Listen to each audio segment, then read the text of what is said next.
kabalay ug nagtigom na usab didto ang dakong panon sa katawan.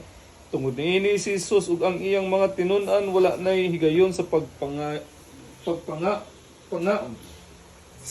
Sa pagkasayod niini sa iyang mga kabanay ngadto sila aron pagkuha kaniya kay nabalitaan man nila nga nabuang siya.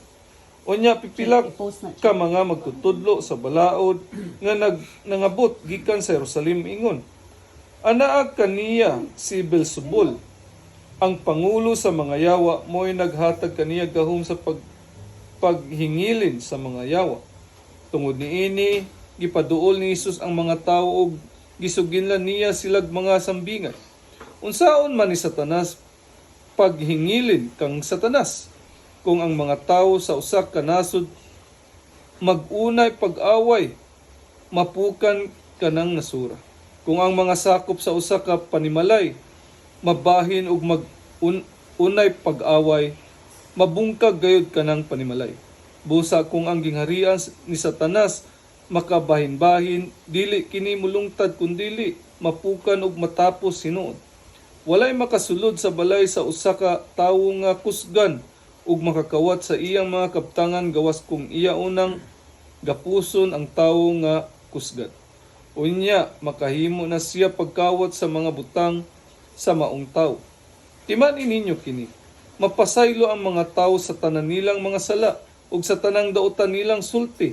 Apan ang tawo nga nagpasipala sa Espiritu Santo dili gayud mapasaylo kay nakabuhat man siyag sala nga dili gayud mapapas. Gisulti kini ni Jesus kay may pipila man gud ka tawo nga miingon nga siya giyawaan. Unya miabot ang inahan ug ang mga igsuong lalaki ni Jesus. Didto sila sa gawas sa balay ug nagpasugo nga buot sila makikita kaniya. Naglingkod libot kang Jesus ang pundok sa mga tawo ug miingon sila kaniya, ang imong inahan ug mga igsuon atuwa sa gawas ug buot sila makikita kanimo. Si Jesus mitubag, kinsa ba ang akong inahan ug mga igsuon? Unya mitan-aw si Jesus sa mga tawo nga nag-alirong kaniya ug mingon, ani ang akong inahan ug mga igsuon? Kay kinsa kadtong nagtuman sa gisugo sa Dios mao ang akong mga igsuon ug akong mga inahan ug akong inahan ang pulong sa Dios. Daigon ikaw.